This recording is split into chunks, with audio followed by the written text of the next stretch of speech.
अमंगलहारी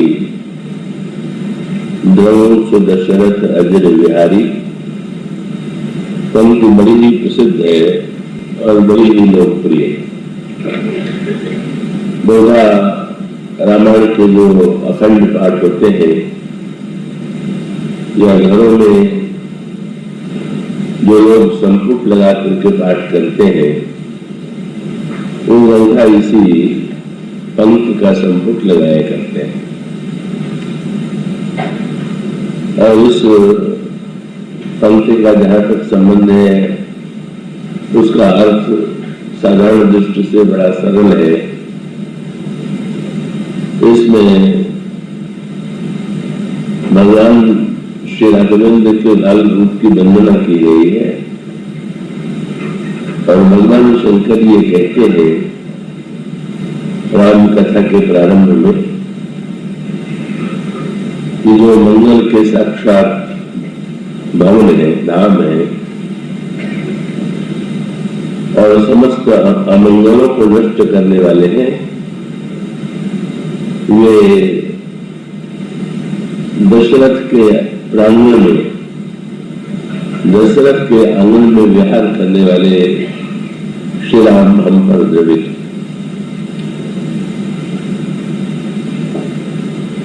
पर इस पंक्ति की जो पृष्ठभूमि है उस पृष्ठभूमि पर एक दृष्टि डालने की चेष्टा करें।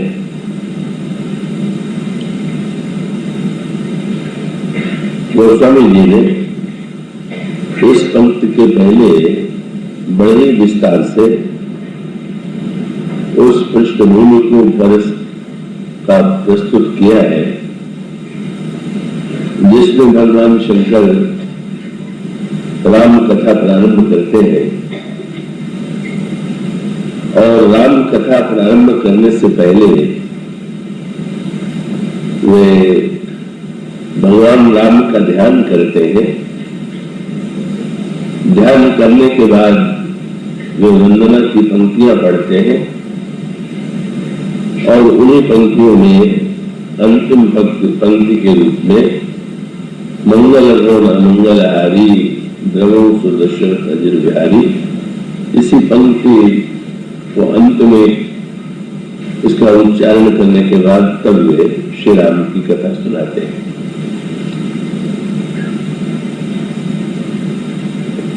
अभी प्रतिवर्ष आप नित्य देखते हैं कथा के पहले भगवान शंकर ने जो ध्यान की प्रक्रिया प्रारंभ की है उसी प्रक्रिया का एक परिचय आपको मेरे माध्यम से भी मिलता होगा। कथा के प्रारंभ में नेत्र मूड करके श्लोक पढ़ते हुए ध्यान की कुछ पंक्तियों का उच्चारण करने के बाद ही आप मेरे माध्यम से कथा सुनते हैं। तो ये ध्यान की प्रक्रिया का अर्थ क्या है, ध्यान का उद्देश्य क्या है और ध्यान के लिए किस तरह की परिस्थिति और मनस्थिति की आवश्यकता है, गोस्वामी जी ने इस प्रसंग में उसका बड़ा ही गंभीर विश्लेषण किया है। ध्यान की प्रक्रिया नेत्र मूडने की प्रक्रिया सांकेतिक अर्थ ये है कि जब वक्ता बोलने लगता है तो उसके सामने श्रोता होते हैं और श्रोताओं को माध्यम बना करके वक्ता अपनी बात कहता है। किंतु नेत्र मूदने का अर्थ क्या है? जब हम नेत्र खोल करके देखते हैं तो हमारे समक्ष श्रोता होते हैं, सुनने वाले होते हैं। और नेत्र मूदने का तात्पर्य क्या है? ये उतने क्षणों के लिए हम श्रोताओं की ओर से दृष्टि हटा लेते हैं और अंतर जगत में प्रविष्ट होकर के, अंतर जीवन में प्रविष्ट होकर के भगवान से अपने को जोड़ने की चेष्टा करते हैं। ये जो अंतर और वायु जगत है, तो इसकी अगर हम व्याख्या करें, मैं फिर भी कहूंगा कि आप पूरी एकाग्रता से उसे सुनेंगे, तो उस प्रक्रिया का अभिप्राय ये है कि जैसे जब आप कर्म करते हैं, दिन भर जो आप पुरुषार्थ करते हैं, कर्म करते हैं, पर उस कर्म और पुरुषार्थ के लिए भी उसके पहले आपको क्या करना पड़ता है? दिन में आप भली भांति कर्म कर सके, पुरुषार्थ कर सके, इसके लिए आवश्यक है कि पहले आप रात भर भली प्रकार से विश्राम करें। और दिन और रात्रि की प्रक्रिया में अंतर क्या है? जब आप दिन में कर्म करते हैं तो आंखें खुली रहती हैं, पर जब आप रात्रि को विश्राम करते हैं तो आप आंखें मूंद लेते हैं। तो लगता है सोए हुए व्यक्ति को देख करके ये व्यक्ति तो कर्म से विमुख आलस्य में समय बना रहा, पर गहराई से विचार करके देखें कि रात्रि में जब आप नेत्र मूंद करके सोते हैं तो उस समय का कितना सार्थक सदुपयोग।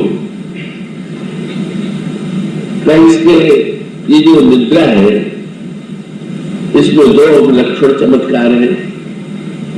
एक और तो आपने जो दिन भर श्रम किया है, उस श्रम को थकान, उस श्रम की जो थकान है, जब आप नींद लेते हो तो थकान मिट जाती है। और इतना ही नहीं, तो दूसरे दिन जो आप कर्म करना चाहते हैं, उस कर्म के लिए भी आपको उस निद्रा के द्वारा शक्ति मिलती। और इस तरह से निद्रा का समय यद्यपि दिखाई तो यही देता है कि व्यक्ति कुछ नहीं कर रहा है, पर न करते हुए भी वो करने की इतनी बड़ी शक्ति प्राप्त कर लेता है कि यदि वह स्थिति ना होता है ना कि जिन लोगों को नींद नहीं आती वे कितने चिंतित हो जाते हैं, कितने व्याकुल हो जाते हैं। और उसका अभिप्राय यह है कि निद्रा जो है कहो तो जीवन की अनिवार्य आवश्यकता। और ठीक इसी प्रकार से जैसे शरीर के संदर्भ में ये सत्य है, उसी तरह से मन के संदर्भ में भी दोनों की आवश्यकता। मन का एक स्वरूप वह है जब आप उसको संसार के कार्यों में मन को एकाग्र करके लगाते हैं। पर अगर आप मन को विश्राम देना चाहते हैं, यदि आप मन को नई शक्ति देना चाहते हैं, तो इसके लिए आवश्यकता है कि आप नींद लें, शरीर की नींद नहीं। ये जो ध्यान है, ध्यान की जो प्रक्रिया है, कब ठीक उसकी तुलना शरीर के संदर्भ में निद्रा से की जा सकती है। तो रामायण में बड़ी सांकेतिक भाषा आती है। बंदरों को काम सौंपा गया है सीता जी का पता लगाने का। सीता जी का हरण रावण ने किया है और ऐतिहासिक दृष्टि से वो महाराज श्री जनक की पुत्री है। पर बड़ी सांकेतिक भाषा है कि जनक नंदनी सीता का पता लगाने के लिए बंदर दशों दिशाओं में यात्रा करते हैं। तो ऐतिहासिक संदर्भ में तो ये त्रेता युग की घटना है,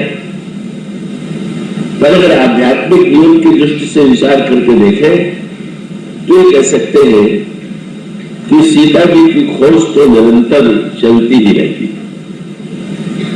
सीता जी की खोज में तो हम सब जितने व्यक्ति हैं सब उनकी खोज में लगे हुए हैं। क्यों? सीता जी कौन? तो भले इतिहास में वो महाराज श्री जनक की पुत्री हो, पर अलग अलग आचार्यों ने उन्हें भिन्न भिन्न रूपों में देखा और भगवान शंकराचार्य जी ने कहा कि सीता जो है वो तो मूर्तिमती शांति है, शांति सीता समानीता आत्मा रामो विराजिते। तो मनुष्य के जीवन की यही स्थिति है कि मनुष्य जो है या तो सुख पाना चाहता है या सुख के भी अंत में सुख का भी परिणाम वो शांति के रूप में पाना चाहता है। और जैसे सीता जी रामायण में खो गई, इसी प्रकार का अनुभव हम में से अधिकांश व्यक्तियों को प्रतीत होता होगा। जो लोग सुख सामग्रियों से घिरे हुए हैं उन्हें भी ये प्रतीत होता है कि सुख की सामग्रियों के बाहुल्य के बाद भी जीवन से शांति कहीं दूर चली गई। और तब शांति कैसे मिले, ये प्रश्न है।